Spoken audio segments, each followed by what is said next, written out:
Hello YouTube, this is Morgan Bannon or Airspeed Prime here, and I am the super moderator for Avatar The Last Airbender Online.com, and I'm here with the episode commentary for 201, the Book 2 opener for Avatar The Last Airbender, episode 201, the Avatar stage. And I'm going to open up with a kind of comment on the 3 seasons of Avatar, 3 books, and I suppose the first thing to say about book 1 is that, that is the introduction. A lot of there's very little kind of story. They set up the main story, but there's not kind of much story throughout in that season. It's amazing character development that helps the other 2 seasons. And book 2, as we start now, is probably, in my opinion, the most consistent in terms of amazing episodes of all 3 books. Book 3 is probably more epic because it has stuff like the finale, the invasion, Boiling Rock. It's got kind of big name episodes, but book 2 has the big story episodes, and I think that makes it kind of one of the most consistent. And we open up this season referencing last season. Aang kind of fears the Avatar state and what he will do in it, because he can't control it yet. He fears, especially the kind of when he joined up with the moon, ocean spirit. He's terrified of what he will do if he gets into that state again.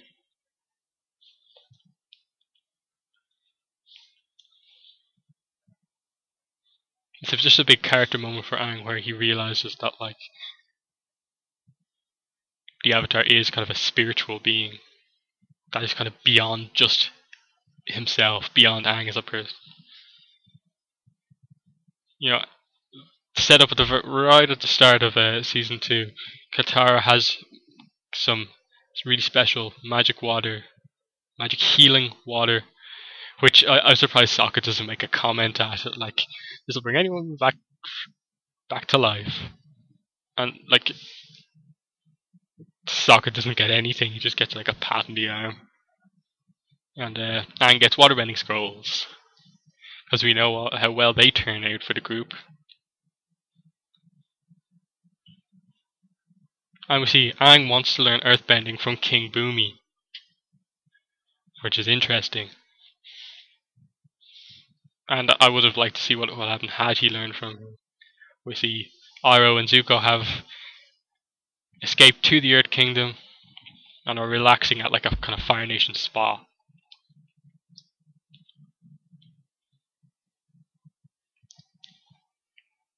Iroh's just taking in the moment, getting the massage. Zuko stewing over the kind of 3-year anniversary of him being banished.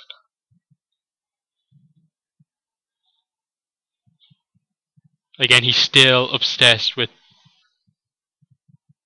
the idea of his father, honor, capturing the Avatar. He's just such a complex character, and throughout season 2, we have just such an amazing kind of character journey for Zuko throughout season 2. And here's the kind of main introduction of Azula, and again, just an amazing villain to introduce. Zuko had the kind of foil in Zhao for book 1, but now Azula is the kind of common enemy. And just instantly the voice from Grey Delisle, I believe it's pronounced, or Grey Leslie. I think it's Delisle. And she just has this kind of instantly inspires fear into the hearts of the people close to her and her enemies. And it's so exemplified here with the back and forth between her and the kind of this soldier. Do the tides command this ship?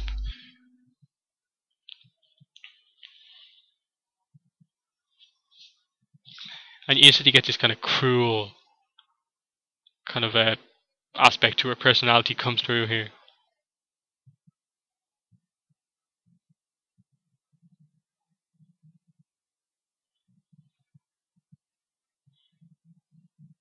And then she just mentions the word killing you. She will kill people if they don't do what she wants. She controls people through this fear. And as we later find out, it's because she was raised almost solely by Ozai, because she was the better bender. She was the kind of more cruel and calculating one of the two. Well, here's General Fong. And he just bigs up all of their egos. Mighty Katara, brave Sokka. And they just celebrate their entrance into this kind of a fortress here.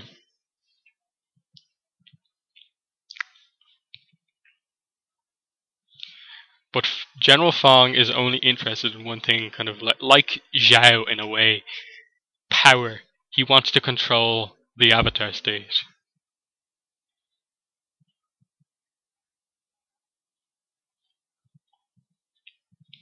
And just the way they start off book 2 with this general guy going, yeah, you're going to face your Fire Lord right now. Just go into the Avatar state and blow him up.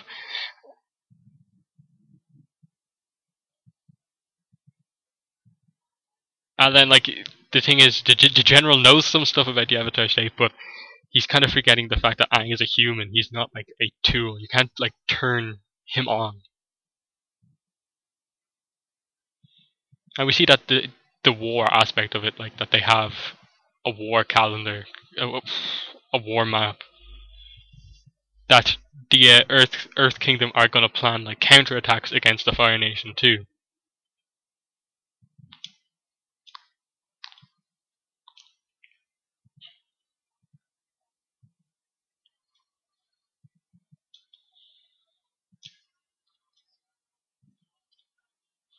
And then the General Fong guilt trips kind of Aang with that. While Aang spends time mastering the Avatar, the elements, which he's already doing on an advanced kind of schedule. He has I think it's effectively 9 months to learn 3 elements. At this stage, kind of 6 months to learn 2, and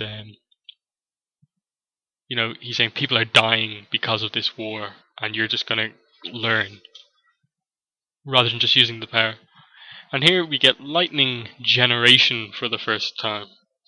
We know that we saw Iroh redirect lightning in the Storm episode, but that was the first time we see that firebenders can create lightning. It's the kind of water has healing and blood bending, earthbending has metal bending, and I presume airbending would have something to do with maybe sound, but we were never told about a kind of second subset of airbending.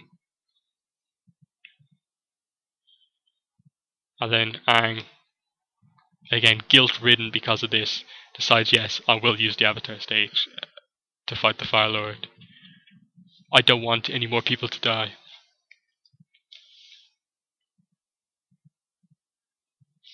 But given that we saw his dream at the start of this episode where he was scared of what he did, and then as we later find out in this episode, Katara is her speech to Aang on the balcony, she's really concerned about Aang when he is in the Avatar state. She doesn't like seeing him like that because he's not himself. He doesn't know if he's in control. Part of what makes the Avatar kind of like an effective means of keeping balance to the world is that the Avatar is a human, is a person, knows what humans are like, so he can judge based on that. Not just you did something wrong, I'm not going to listen to the reason that you have for doing that wrong, I'm just going to kill you. That's kind of what the Avatar state is like. When Aang realizes that oh, humans make mistakes, that's just a simple mistake, I'm not going to kill you for it.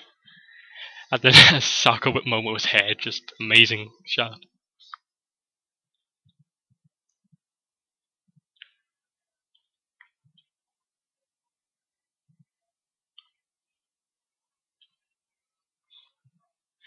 Ceremonial piece of clothing. And then when we realize what the 4 elements as one are, effectively kind of Bubbly mud. Bubbly hot mud is what the four elements are together. And it's just kind of weird that like these four epic elements together are like mud.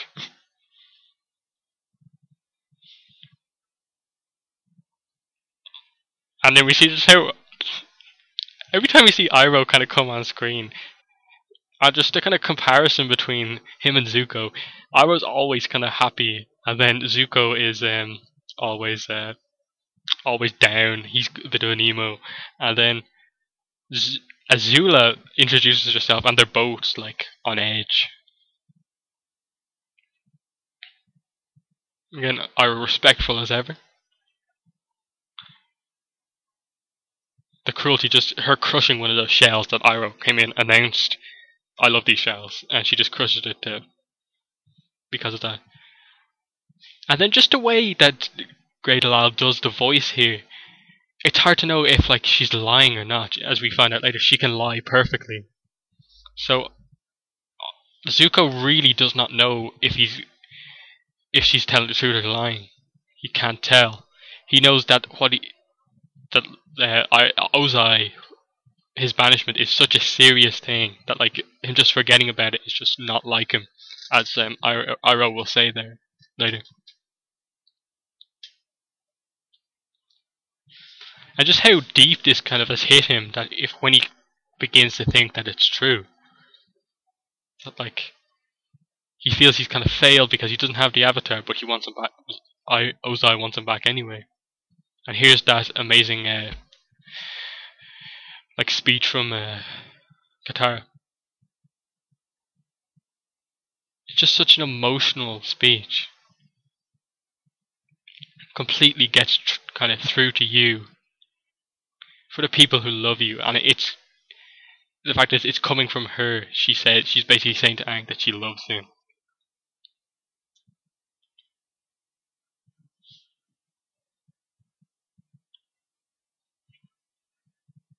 And then he's saying exactly to Katara what General Fong said to him. You know, like he has to do it his way. Like he has to. Roku kind of told him what to do, and he has to do that. Basically, otherwise Roku would have just told him to go into the Avatar state and kill Ozai.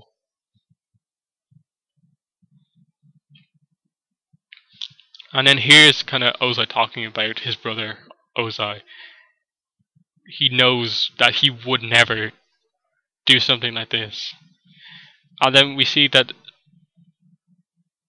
Zuko had kind of considers Iroh as sort of a father figure, and then instantly, the second he hears that Ozai may want him back, he kind of leaves Iroh for just leaves him, just kind of turns on him completely. And like we when we find out about the full extent of like Ozai's treatment of Zuko and like the whole stuff that happens with Ursa, we realize just like that Zuko has kind of no reason to actually respect Ozai in any way, because he has never treated him like properly, really. And again, Aang has another dream and realizes, like sort of with Katara's speech from earlier on, that he just cannot go ahead with this.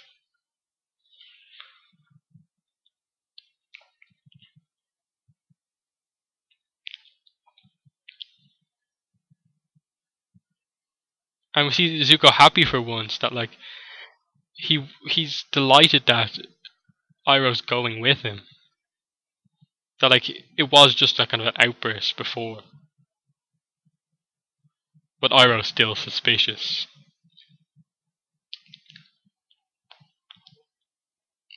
Again, when we see kind of like the full extent of Zuko's journey, had he actually kind of managed to return home here, you kind of wonder what would have happened. He would have been kind of almost kind of ruined emotionally had he kind of come home. Azula had lied to him, and kind of Ozai did not want him back. And then we see General Fong just kind of loses it here. You know, like the only way to bring it on is to more or less put Aang in a situation where he'll die otherwise. And like when you're in Aang's situation, he doesn't want to go into the Avatar state. He doesn't want to kind of fight back and hurt these people who are on like the good side, the side he is on. They would be his allies if the general wasn't being such an idiot. And we see with these kind of Earth kind of wheel things, just the way that the Earth bending is so kind of inventively introduced into the fights. The way they use these wheels.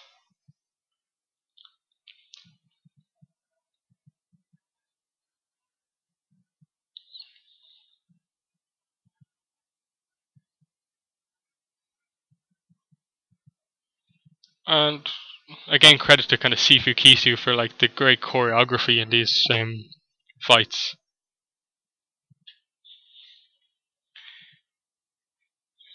And here we see kind of Azula has it all set up, like this is a big moment, you know, like the prince is returning, the general is returning. She sets it up that way. Zuko thinks, oh yeah, she's kind of made a kind of royal parade for them. She's such a great actor, and Iroh's like the only one who can see through her. And we know that Azula would never say something like that, so nice. And then the same captain that she had warned about kind of saying stuff like that before is the guy who kind of spills the beans. They're taking these guys home as prisoners. Iroh immediately, like a boss, once again, just takes out all the kind of Fire Nation soldiers around him. And Zuko is just infuriated that Azula would kind of bring up his honor being kind of given back to him. And then it turns out that it was just a lie. And we see just a kind of how terrible the relationship is between brother and sister here. Zuko and Azula, of course, not Aang, Sokka and Katara. We see Aang and Sokka and Katara. Once again, Sokka charming an animal. I wonder if there's sort of a jealousy between Aang to Sokka because of this. And then it's like even General Fong can see that Aang has feelings for Katara, so he uses this. He knows kind of like emotions will be even more powerful than kind of just putting his life in danger. And just it shows the kind of cruelty of someone who is not from the Fire Nation. And how kind of emotional Zach Tyler Eisen gets in the performance here. The tears.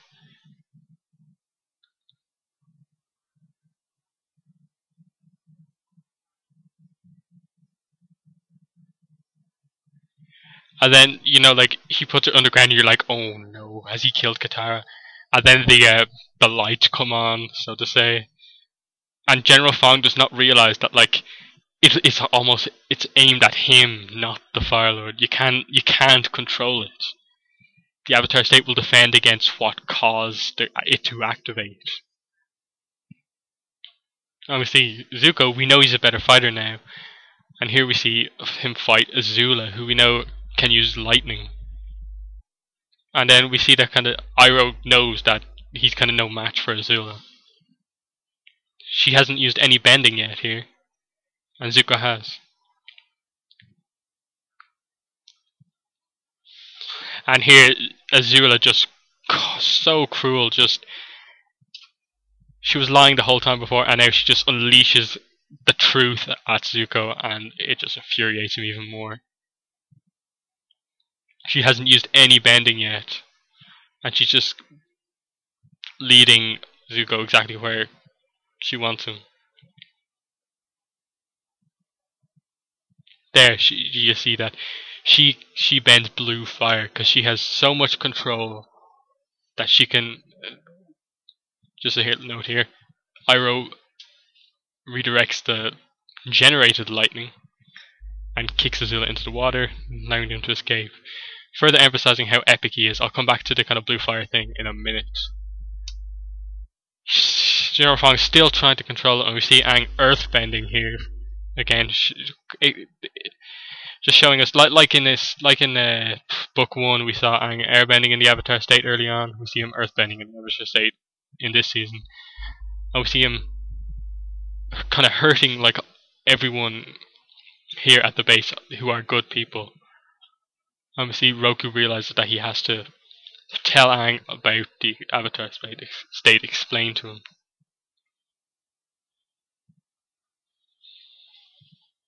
Great way to show off exposition. It's a defense mechanism. And then we see that it gives you the skills and power of all avatars. But we know that you only have control over the Avatar state when the glow comes on and then comes off. The defense mechanism, it stays on. The Avatar state is kind of controlled by the Avatar spirit, not the person. And there's the kind of caveat, so to say. I think I used the word correctly. If he dies in the Avatar state, the reincarnation cycle is broken. The Avatar is gone. It's like the spirit in kind of like designing the Avatar, so to say, created a kind of near kind of invincible thing. You kill one, another one is born. They created a way to end it completely if needs be. And then he references in what he says to her there, "Never see me like that again." He references what she said, that she doesn't like seeing him in the Avatar state. General Fong still intent on using Aang, and then Sokka just walks up, knocks him out with the club, and he's like, "Anyone got a problem with that?" And they're all like, "No," because they saw the power of Aang.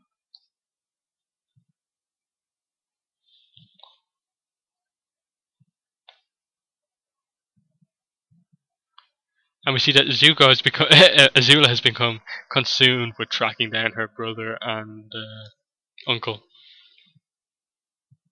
She thought it would be easy, but now it's like so personal for her. It's not just a mission, it's so personal. And here's this kind of symbolism of them kind of chopping off their kind of top knot and kind of ponytail respectively, symbolizing their kind of separating themselves from the royal family, the Fire Nation royal family. They are on the run from them now. They are no longer kind of like banished, where they can come back once they finish the thing. They are full on the run now.